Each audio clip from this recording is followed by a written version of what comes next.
नमस्कार, स्वागत है आप सभी का लक्ष्य के top 10 daily current affairs series में। आज 20 जून है और आज भी हम रोज की तरह ही 10 सबसे महत्वपूर्ण प्रश्नों पर चर्चा करेंगे जिनका संबंध रोज के समसामयिक विषयों से होता है। तो देख लेते हैं पिछली वीडियो के अंदर पूछे गए प्रश्न का उत्तर क्या हुआ। तो प्रश्न कुछ इस प्रकार था, यूनेस्को का मुख्यालय कहाँ है? तो ऑप्शंस थे जेनेवा, वॉशिंगटन डीसी, पेरिस या रोम। तो इसका उत्तर होगा पेरिस। जिन लोगों ने भी पेरिस उत्तर दिया है वह बिल्कुल सही उत्तर है और इसी प्रकार से लगे रहें अपनी तैयारी में और आगे की तरफ बढ़ते रहें। चलते हैं आज के अपने पहले प्रश्न पर कि हाल ही में किस राज्य सरकार ने पुराने वृक्षों को हेरिटेज का दर्जा दिया है, यानी कि विरासत का दर्जा दिया है? तो ऑप्शंस आपके समक्ष हैं, बिहार, महाराष्ट्र, गुजरात या उत्तर प्रदेश। तो इसका उत्तर होगा, जो लोग उत्तर जानते हैं वो साथ में कमेंट में आंसर डालते रहें। तो इसका आंसर होगा महाराष्ट्र। तो हाल ही में महाराष्ट्र सरकार ने पर्यावरण संरक्षण के लिए महाराष्ट्र की शहरी क्षेत्रों में 50 वर्ष से अधिक पुराने वृक्षों को हेरिटेज यानी कि धरोहर या विरासत का दर्जा देकर संरक्षित करने का फैसला किया है। इसके लिए महाराष्ट्र शहरी क्षेत्र वृक्ष सुरक्षा एवं संरक्षण अधिनियम 1975 में संशोधन का प्रस्ताव प्रस्तुत किया गया है। धरोहर वृक्ष या हेरिटेज ट्री क्या होता है? तो महाराष्ट्र सरकार के अनुसार 50 वर्ष या उससे अधिक की अनुमानित आयु वाले पेड़ को हेरिटेज ट्री के रूप में परिभाषित किया जाएगा। यह विशिष्ट प्रजातियों से संबंधित हो सकता है जिसे समय समय पर अधिसूचित किया जाएगा। इसके साथ ही अगर आगे बढ़ें तो वृक्षों को हेरिटेज ट्री का दर्जा दिए जाने और भरपाई के लिए होने वाले वृक्षारोपण में वृक्षों की संख्या निश्चित करने के लिए वृक्षों की उम्र एक महत्वपूर्ण पैमाना होगी। भरपाई के लिए का अर्थ यह है कि जिन वृक्षों को पहले काटा गया और उनके बदले में कुछ जो वृक्षों को लगाया गया, तो यहाँ पे भरपाई शब्द का अर्थ इस प्रकार होता है। तो स्पष्टता के साथ मैं समझता हूँ आपको समझ में आया होगा। वृक्षारोपण के लिए न्यूनतम 6 से 8 फुट के पौधों का लगाना अनिवार्य होगा। जिस जगह पेड़ काटे गए हैं उसी जगह पर पौधे लगाने होंगे। यदि वहां जमीन उपलब्ध ना हो तो सार्वजनिक जमीन पर पौधारोपण किया जाएगा। वृक्षारोपण में लगाए गए वृक्षों का जियो टैगिंग कर अगले 7 वर्ष तक उनकी देखभाल करना आवश्यक होगा। महाराष्ट्र ट्री अथॉरिटी वृक्षों के संरक्षण को अमली जामा पहनाने के लिए महाराष्ट्र सरकार ने महाराष्ट्र ट्री अथॉरिटी बनाने का भी निर्णय किया है। 5 वर्ष या उससे अधिक की उम्र वाले 200 से अधिक वृक्षों को काटने से पहले महाराष्ट्र ट्री अथॉरिटी से संपर्क करना होगा। तो इसी के साथ ही चलते हैं इसमें देखते हैं कि महाराष्ट्र ट्री अथॉरिटी ने लोकल ट्री अथॉरिटी के लोगों को शामिल किया जाएगा जो कि स्थानीय वृक्ष प्रजातियों के जानकार होंगे। ये ट्री अथॉरिटी प्रति 5 वर्ष पर वृक्षों की गणना एवं उनका वर्गीकरण करवाएगी। यह भी सुनिश्चित किया जाएगा कि किसी भी शहरी क्षेत्र में हरित क्षेत्र 33% से कम ना हो। तो इसी प्रकार चलते हैं वीडियो के अपने अगले और एक और महत्वपूर्ण प्रश्न पर कि क्षय रोग मुक्त भारत का लक्ष्य है वर्ष 2030, वर्ष 2025, वर्ष 2028 या वर्ष 2024। तो इसका आंसर होगा वर्ष 2025। तो हाल ही में केंद्रीय स्वास्थ्य मंत्री डॉक्टर हर्षवर्धन ने कहा कि क्षय रोग मुक्त भारत के लक्ष्य को 2025 तक हासिल किया जाएगा। दुर्लभ बीमारियों से पीड़ित मरीजों के इलाज के लिए स्वैच्छिक भीड़ वित्त पोषण पर चर्चा करने के लिए कॉरपोरेट्स के साथ एक उच्च स्तरीय बैठक की अध्यक्षता करते हुए डॉक्टर हर्षवर्धन ने कहा, पोलियो की तरह ही टीबी को भी तेजी से खत्म किया जाएगा। भारत में क्षय रोग की स्थिति देखें तो क्षय रोग यानी कि टीबी भारत की सबसे महत्वपूर्ण स्वास्थ्य चुनौतियों में से एक है। इसमें आमतौर पर बड़े पैमाने पर रोगियों के साथ साथ समुदायों के लिए विनाशकारी स्वास्थ्य, सामाजिक और वित्तीय परिणाम होते रहे हैं। तो दुनिया भर में भारत में सबसे ज़्यादा 2.64 मिलियन क्षय रोग से रोगी ग्रस्त हैं और यह दुनिया के टीबी के 30% मामलों के लिए जिम्मेदार है। तो भारत ने 2025 तक टीबी मुक्त भारत का लक्ष्य रखा है। इस उद्देश्य के साथ भारत जल्द से जल्द मामलों का पता लगाने और नए मामलों के उद्भव को रोकने के लिए टीबी देखभाल का विस्तार कर रहा है। सरकारी पहल देखें, कुछ सरकारी ऐसी पहलें जो भारत सरकार द्वारा या राज्य सरकारों द्वारा की गई हैं जिसका उद्देश्य टीबी पर नियंत्रण करना है, वह कुछ इस प्रकार हैं। मुख्य रूप से भारत सरकार द्वारा चलाई गई परियोजनाएं हैं जिसमें निश्चय इकोसिस्टम यानी कि यह एक राष्ट्रीय टीबी सूचना प्रणाली है जो मरीजों की जानकारी का प्रबंधन करने और देश भर में कार्यक्रम की गतिविधि और प्रदर्शन की निगरानी के लिए वन स्टॉप समाधान के रूप में कार्य करती है। निक्षय पोषण योजना के बारे में देखें तो यह योजना टीबी रोगियों को उनके पोषण के लिए वित्तीय सहायता प्रदान करने के उद्देश्य से शुरू की गई थी। इसी के साथ ही देखें टीबी हारेगा और देश जीतेगा अभियान। यह अभियान सितंबर 2019 में टीबी को खत्म करने की प्रतिबद्धता के उच्चतम स्तर के साथ शुरू किया गया था। सक्षम प्रोजेक्ट भी इसी प्रकार है, जिसे Tata institute of social sciences द्वारा दवा प्रतिरोधी टीबी रोगियों को मनोविशेष परामर्श प्रदान करने के लिए यह परियोजना शुरू की गई थी। तो इसी प्रकार जो टीबी को खत्म करने का लक्ष्य रखा गया है वह 2025 तक रखा गया है। तो इसी के साथ चलते हैं वीडियो के अगले और एक और महत्वपूर्ण प्रश्न पर कि हाल ही में माइक्रोसॉफ्ट के चेयरमैन कौन बने हैं। सत्य Nadella, John Thompson, Michael Johan या इनमें से कोई नहीं। तो इसका आंसर होगा सत्य नडेला। हाल ही में भारतीय मूल के सत्य नडेला को माइक्रोसॉफ्ट का चेयरमैन नियुक्त किया गया है। इससे पहले वह माइक्रोसॉफ्ट के सीईओ के रूप में कार्य कर रहे थे। सत्य नडेला जॉन थॉम्पसन के जगह लेंगे। गौरतलब है कि सत्य नडेला 2014 में माइक्रोसॉफ्ट के सीईओ के रूप में कार्य कर रहे हैं। 2014 से सीईओ के रूप में कार्य कर रहे हैं। माइक्रोसॉफ्ट पर एक दृष्टि डाला जाए तो माइक्रोसॉफ्ट अमेरिका की सबसे बड़ी तकनीकी कंपनियों में से एक है। इसकी स्थापना 4 अप्रैल 1975 को बिल गेट्स और पॉल एलन ने की थी। इसी प्रकार देखें तो यह एक आईटी कंपनी है जिसमें प्रमुख उत्पाद कुछ इस प्रकार हैं: Windows operating system, wing, linked, azure, one drive, GitHub, Microsoft office, Xbox, outlook, Microsoft surface, Skype इत्यादि। यह इस कंपनी के उत्पाद हैं। तो इसी प्रकार चलते हैं वीडियो के अगले और एक और महत्वपूर्ण प्रश्न पर कि हाल ही में किस देश ने कोविड-19 वैक्सीन पासपोर्ट जारी किया है। ऑप्शन है जापान, चीन, अमेरिका या इनमें से कोई नहीं। तो इसका उत्तर होगा जापान। जापान अगले महीने से जापानी यात्रियों के लिए एक वैक्सीन पासपोर्ट उपलब्ध कराने जा रहा है ताकि विदेश में पर्यटन और व्यापारिक यात्राओं को फिर से शुरू किया जा सके। यह सर्टिफिकेट डिजिटल के बजाय पेपर बेस्ड होगा। इसी प्रकार यूरोपीय संघ ने डिजिटल वैक्सीन पासपोर्ट को जारी किया था। पर्यटन को फिर से शुरू करने और पर्यटकों को आकर्षित करने के लिए यूरोपीय संघ 2021 की गर्मियों के लिए डिजिटल वैक्सीन पासपोर्ट पर काम कर रहा है। इसमें वह जानकारी शामिल होगी कि क्या किसी व्यक्ति को टीका लगाया गया है या वह संक्रमित था, नकारात्मक परीक्षण किया गया था या ठीक हो गया है। तो इस प्रकार के जो सूचनाएं हैं इस पासपोर्ट में होंगी। तो वैक्सीन पासपोर्ट क्या है? वैक्सीन पासपोर्ट, जिसे इम्यूनिटी पासपोर्ट या इम्यूनिटी सर्टिफिकेट के रूप में भी जाना जाता है, कागज के साथ साथ डिजिटल प्रारूप में यह दस्तावेज होता है। यह प्रमाण पत्र प्रमाणित करता है कि व्यक्ति किसी छूत की बीमारी से प्रतिरक्षित है या नहीं। यह क्लिनिक के मेडिकल रिकॉर्ड द्वारा सत्यापित टीकाकरण रिकॉर्ड या टीकाकरण प्रमाण पत्र से अलग होता है। इम्यूनिटी पासपोर्ट के कॉन्सेप्ट ने कोविड-19 महामारी के दौरान महामारी को रोकने और तेजी से आर्थिक सुधार की उन्नति के लिए ध्यान आकर्षित किया है। इसी के साथ ही अगला और एक और महत्वपूर्ण प्रश्न हमारा कि डीप ओशन मिशन का संबंध है। डीप ओशन मिशन का संबंध है किस मंत्रालय से? पर्यावरण मंत्रालय, ऊर्जा मंत्रालय, पृथ्वी विज्ञान मंत्रालय या इनमें से कोई नहीं। तो इसका उत्तर होगा पृथ्वी विज्ञान मंत्रालय।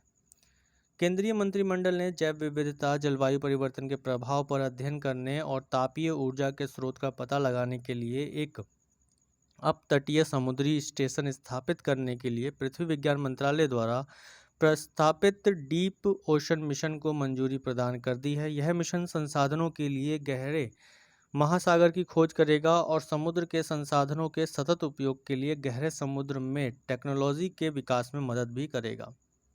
पृथ्वी विज्ञान मंत्रालय इस मिशन को लागू करने वाला नोडल मंत्रालय होगा।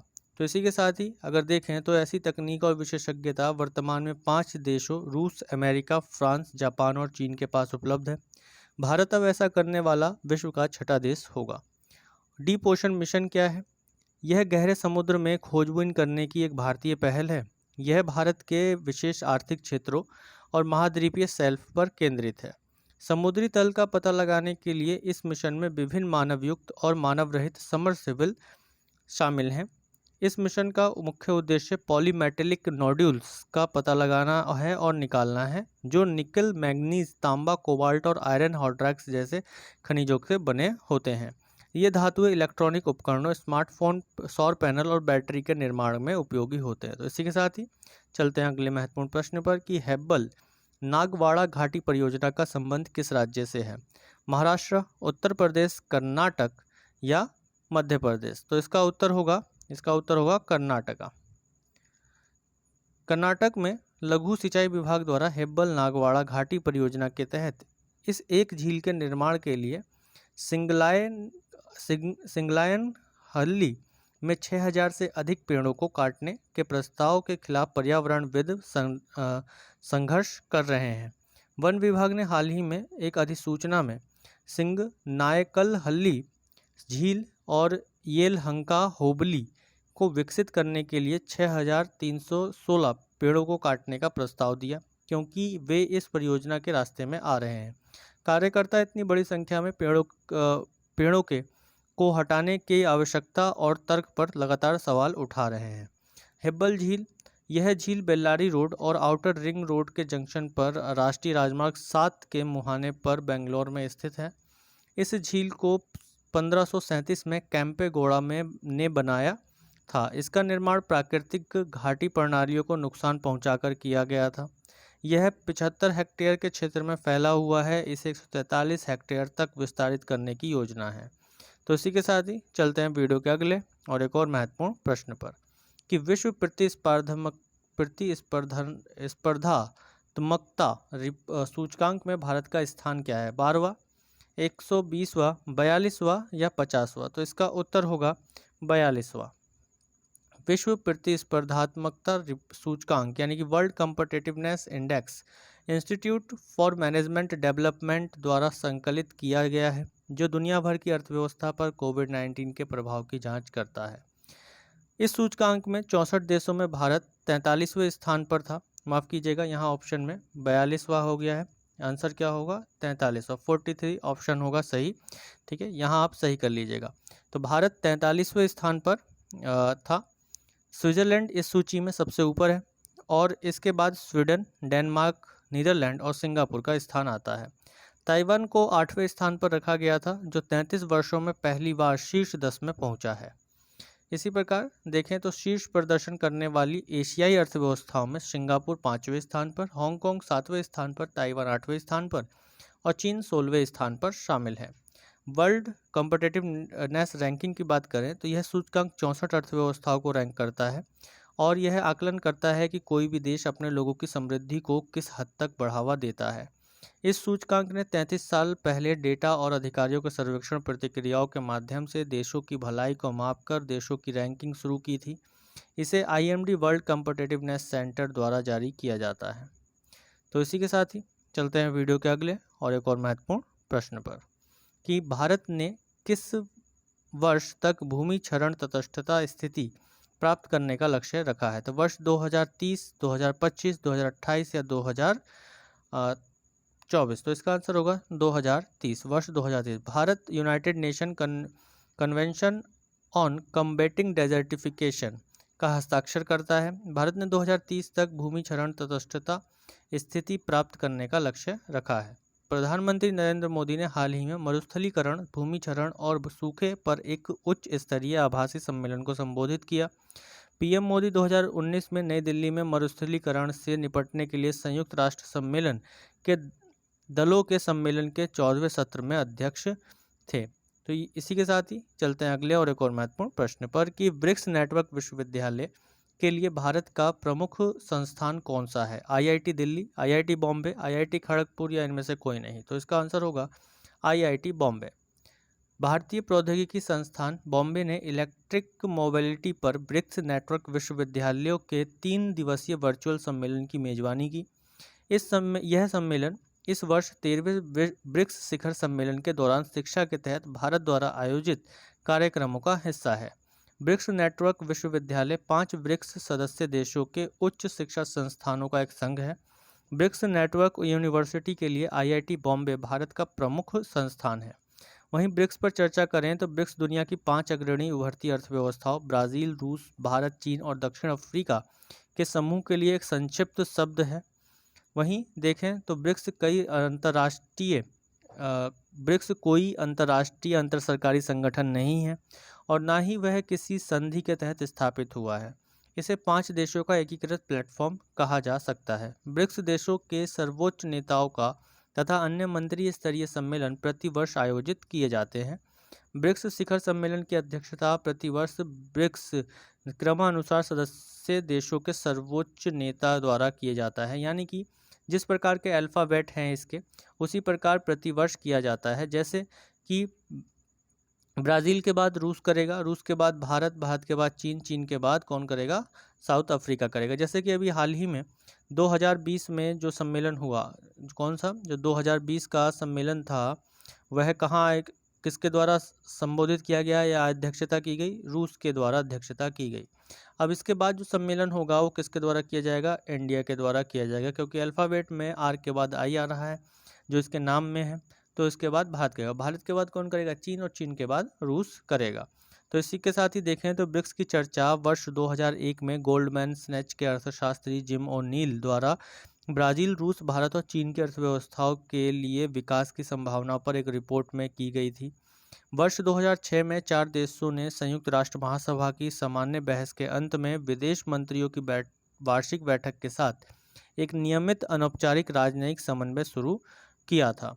वहीं देखें तो इस सफल बातचीत से यह निर्णय हुआ कि इसे वार्षिक शिखर सम्मेलन के रूप में देश और सरकार के प्रमुखों के स्तर पर आयोजित किया जाना चाहिए। पहला ब्रिक शिखर सम्मेलन वर्ष 2009 में रूस के येकतेरिनबर्ग में हुआ और इसमें वैश्विक वित्तीय व्यवस्था में सुधार जैसे मुद्दों पर चर्चा की गई। दिसंबर 2010 में दक्षिण अफ्रीका को ब्रिक में शामिल होने के लिए आमंत्रित किया गया और इसे ब्रिक्स कहा गया। मार्च 2011 में दक्षिण अफ्रीका ने पहली बार चीन के सान्या में तीसरे ब्रिक्स शिखर सम्मेलन में भाग लिया।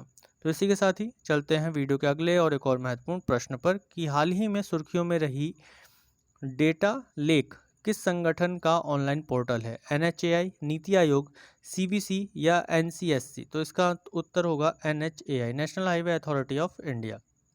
भारतीय राष्ट्रीय राजमार्ग प्राधिकरण ने निर्माण, संचालन और रखरखाव के विभिन्न चरणों के दौरान सभी राष्ट्रीय राजमार्ग परियोजनाओं की मासिक वीडियो रिकॉर्डिंग के लिए ड्रोन का उपयोग करना अनिवार्य कर दिया है।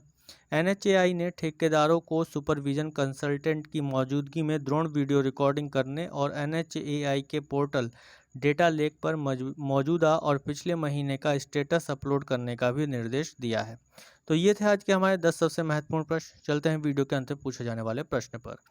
ईस्ट कोस्ट इकोनॉमिक कॉरिडोर के विकास में कौन सा बहुपक्षीय बैंक भारत का प्रमुख भागीदार है?